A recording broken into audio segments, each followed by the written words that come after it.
My name is Cassie Reverman. I'm a student here at UIndy and I have type 1 diabetes. My name is Samatha Peters. I am a digital media major and with a focus in English and a professional writing minor. I have type 1 diabetes. My name is Adrienne Henke. I am a junior here at the University of Indianapolis and I'm studying nursing. So diabetes in general is an autoimmune disease that attacks the pancreas. So in type 1 diabetes, the body's immune system is attacking the pancreas and not allowing it to release insulin. And insulin is used to absorb the sugar in the body, which is used for energy. So type 2 diabetes is when the body doesn't necessarily have a lack of insulin, it's just not responding well to it. So it's called insulin resistance.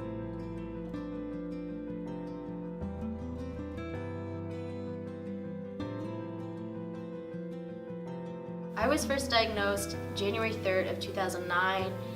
I probably had diabetes for 3 years before I was diagnosed, but because of athletics and just my track record of growing, they thought it was just like me growing, and that's why I was always thirsty and going to the bathroom all the time.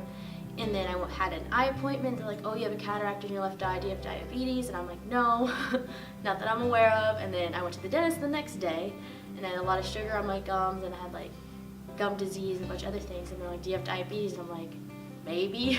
And the next day my mom came home with a meter, checked my blood sugar, didn't read, went to the hospital, didn't read, and then they're like, yep, you've got diabetes. I was diagnosed when I was 2 years old.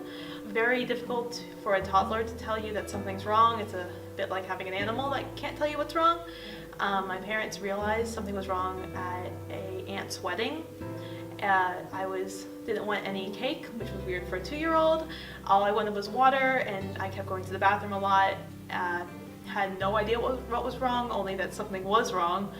I became super clingy to my mom, which was super weird because I was a very outgoing child. And so when they took me to the doctor was like, you need to get her over to Shannon's, which was the children's hospital at the time in Florida. And they took me there and they were like, she has type 1 diabetes, your blood sugar is over 600.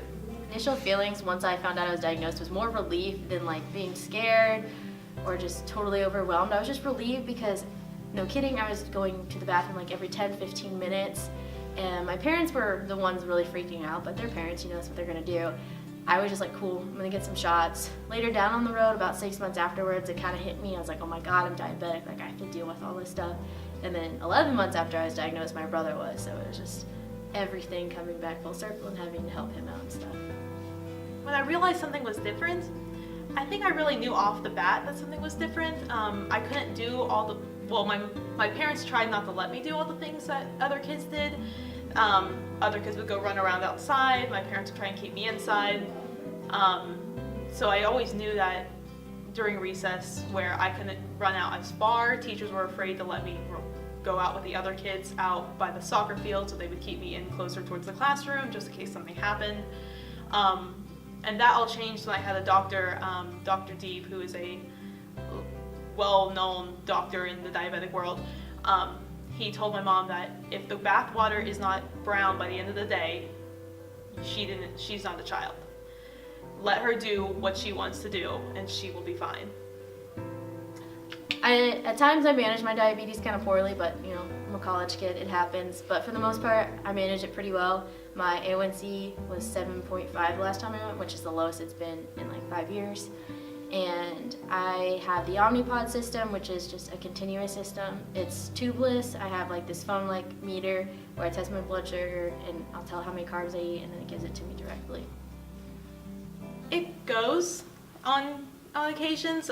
Finals week is not very good for me for stress levels. My blood sugars tend to skyrocket most of the time. When I originally got my service dog, he was only trained for low blood sugars, so my blood sugars don't drop as much anymore. So now he's here for whenever I do have a low blood sugar, but my blood sugars tend to run high nowadays. My A1C is getting better, but it's difficult with college and jobs and everything else going on in life. It affects my daily life in the sense that I have to make sure I have my meter and strips and insulin, just backup supplies at all times, and carbs. I'm really bad about keeping carbs on me like candy or anything when I drop, just because a lot of times I am high, like my blood sugar is high, and so like the time I do drop I never have anything and I'm rushing around and it's always a bad drop. Like the last time it happened, I was 32, and I had to sprint to like the concession stand. I'm like, move out of my way. The ideal numbers for me to have are still 70 to 120, so those are like perfect blood sugars.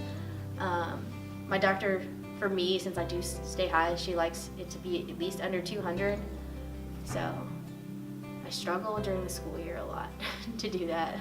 I want them to know it's not caused by sugar, and that like there's a distinct difference between type 1 and type 2. Most people assume type 2 because that's what you see on the news about like skyrocketing cases or like the advertisements on TV for new medicine, but there is a distinct type, and I would just really like people to learn what those types are. You can always donate to the ADA, the JDRF, any diabetes organizations, because the more money we get, the more research we can find to find a cure or create new methods of controlling it. If there was a cure, would I take it? I honestly don't know. I think it would honestly depend where I am in my life, because I do want to travel, and I am starting to fully realize how like expensive like it is to travel with diabetes and like how hard it is. But I'm still up in the air about it because it's brought me more opportunities than not to have it in a weird way. I did nothing to cause my diabetes. I may be large, but it's not my fault. Insulin makes you retain water, so the more insulin you have to take, the more water you retain. So I may be large, but it's my diabetes fault. It's not because of my diet or the cause of my diet caused my diabetes. And yes, there is a difference between type 1 and type 2 diabetes. If you think you're experiencing excessive thirst, frequent urination, weight loss, or loss of appetite, do not be afraid to notify your physician or call your family doctor. Diabetes can look different on everyone, and everyone can manage their symptoms differently, so do not be ashamed to get yourself checked.